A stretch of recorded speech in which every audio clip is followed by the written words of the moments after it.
Many state-sanctioned murders happened, from the killing of Rita Nabokenya to Dani Cheyune to very many other Ugandans.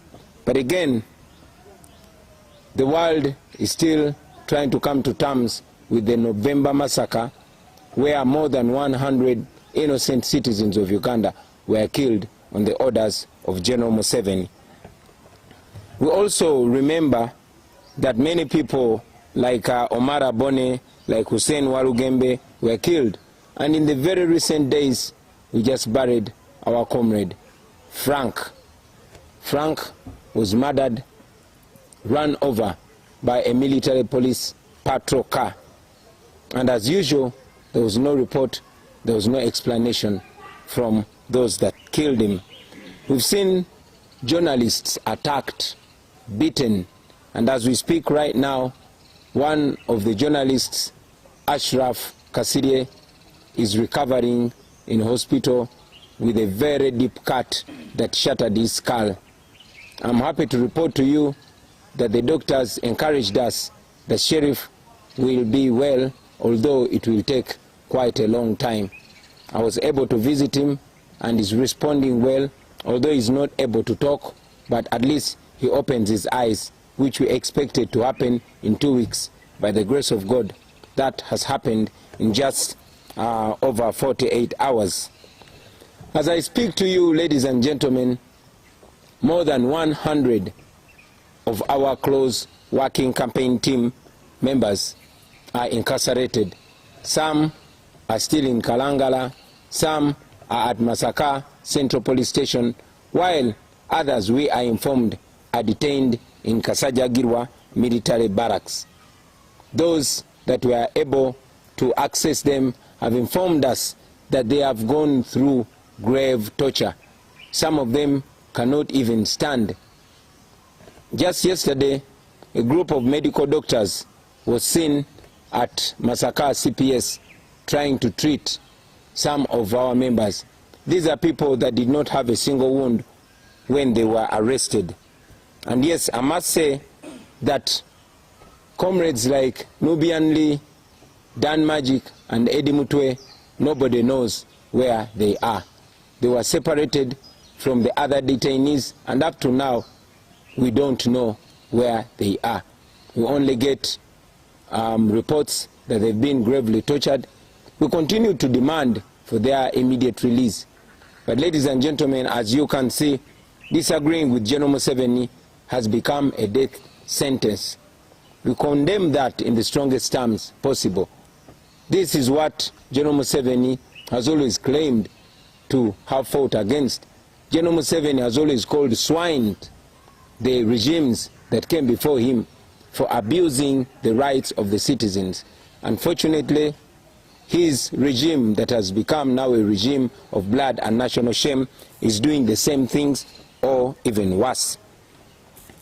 We have seen abductions of our people. Ladies and gentlemen, the days of Pandagari are back. More than 1,000 of our supporters have been kidnapped. Some are held in military incarceration, while others have disappeared and are not seen to date. We have learned that some have been charged in military court. Innocent citizens, they are charged in military court and they are remanded, while some of them are not seen at all. We have also seen a wave of attack on sports people, and in particular the boxers. Some more than 20 days ago, a renowned professional boxer who is retired, Justin Juko, was arrested in Masaka. And it was until a few days ago that he was released without any charges. Juko was held in military detention without any knowledge and without any access of his family, lawyers, or doctor. We are also aware that a one Joe Vegas Rubega, a champion boxer attached to the National Unity Platform, was arrested, and up to now nobody knows where he is. We are also informed that Coach Chiza, who runs a gym in Chisenyi at Social Center, was abducted by the military, and up to now we have not known where he is. Ladies and gentlemen, as if that is not enough, all of you woke up to the brutal murder of a renowned boxer, Isaac Senyange, popularly known as Zebra Mando. Zebra was a personal friend to me, but he was a friend to so many people. Zebra was a boxer, and I trained with him in the past days. Zebra was a strong supporter of the National Resistance Movement, the NRM. But Zebra was attacked by security personnel and was brutally murdered in his home in Bwaise. We all didn't believe, because he was murdered in the same way as Abiriga was murdered, in the same way as Afande Chirumira was murdered, in the same way as Kawesa was murdered. Same style, execution style. It was until General Museveni came up on the 31st of December 2020 and indeed made it clear that Zebra was murdered by security. He went ahead to explain that security had gone to arrest Zebra and question him, but they ended up murdering him. What the world doesn't understand is how security goes to question a renowned supporter of the regime, murders him and leaves him where he was murdered. Nobody has been arrested in connection to the murder of Zebra. We only know that the president called the widow and sent a condolence money to the widow. This is the same thing that General Museveni has been doing, always being the first person to show up on the murder scenes of the people. But again, making sure that no report is made. As we all know, no report came out of the murder of Kawesa. No report came out of the murder of Kagezi. No report came out of the murder of Afande Chirumira. And we know that no report will come out of the murder of Zebra. Kino kanchogere ne mu Uganda. Zebra yatemuddwa.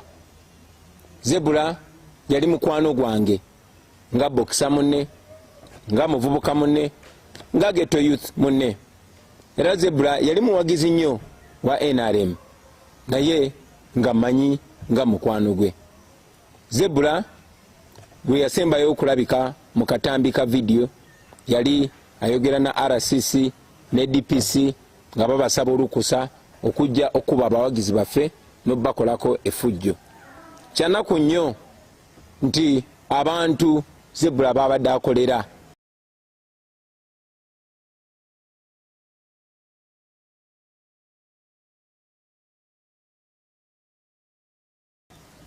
kubanga fena tukimanyi nti abo abantu tebalina mukwano, babakozesa bukozesa naye ekiseera bwe kituuka nga tebakyakwetaaga naawe ne bakutemula nga bwe babadde batemula abalala. Zebra yatemuddwa. Zebra yatemuddwa okusinziira ku bigambo bya mutabani we ne ku bigambo bya mukyala we. Yatemuddwa abasirikale abajjidde mu motoka ez'ekika kya drone. Emmotoka ze zimu ze muzze mulaba nga ziwamba abantu nga zibakwata. Tukiri tulowooza nti ze motoka ezakwata Juko, ze motoka ezakwata Joe Vegas Rubega, ze motoka ezawamba Coach Chiza wa Social Center mu Kisenyi paka kati nga tannaba kulabika. Zebra n'atemulwa. Twabadde tukyebuuza enfa ya Zebra paka mwami Museveni bwe yavuddeyo n'akakasa nti ddala kituufu abasirikale be batemudde Zebra. Era ne yeetonda nti ali ssole.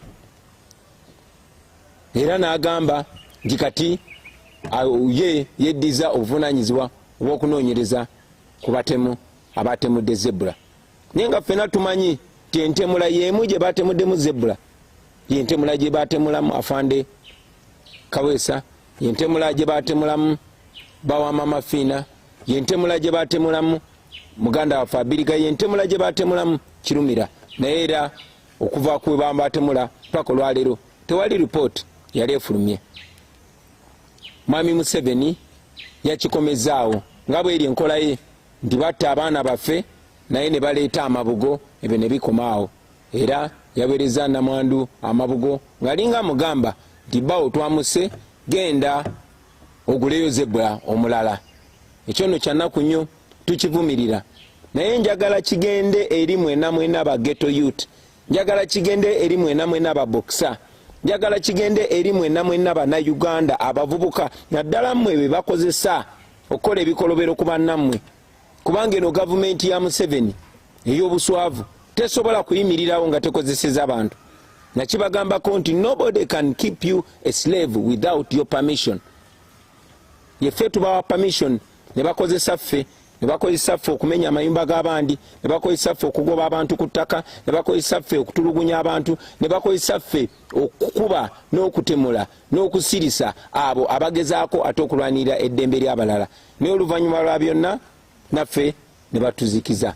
Bwe batyo bwe baayisa Kiwana, bwe batyo bakoze abantu bonna ne muganda waffe Zebra bwe bamuyisiza. Kitalo nnyo ekya Zebra, naye nkikuteekako Mwami Museveni.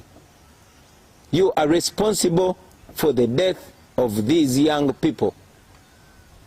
We cannot wait to live in a Uganda where life is precious, where the lives of young people is taken seriously, is valued. Kitalo nnyo, kitalo ddala ekya muganda waffe Zebra Mando. It's on the same note that I want to mention that it is not only Zebra that was murdered, but also a young man called Robert Mukasa, who was Zebra's close friend. He was arrested by the same security on the day Zebra was murdered. The following day, Robert was found in Bombo, dead and abandoned in a bush.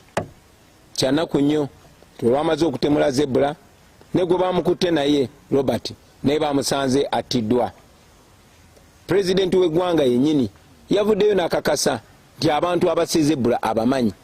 Naye era kimanyiddwa nti abasse Zebra be baakutte ne Robert, kubanga naye yabadde boxer, era n'azuulibwa ng'afudde. So it is clear nti kati obutemu buli official, gavumenti sanctioning obutemu, ne bajja ne batemula omuntu, ekyo ne kikomaawo. Ekyo no kya nnaku, that is what we are fighting to end. I've already mentioned that so many people have been abducted. Many are rotting in jails while others are still missing. And it is our pledge that the first thing that we'll do when we get into power is to free all the political prisoners, all the prisoners of conscience that have been incarcerated by the Museveni regime. And we know that that day is not far from where we are. Ladies and gentlemen, now that we have completed 2020, now that we've stepped strongly, firmly and confidently into the year 2021,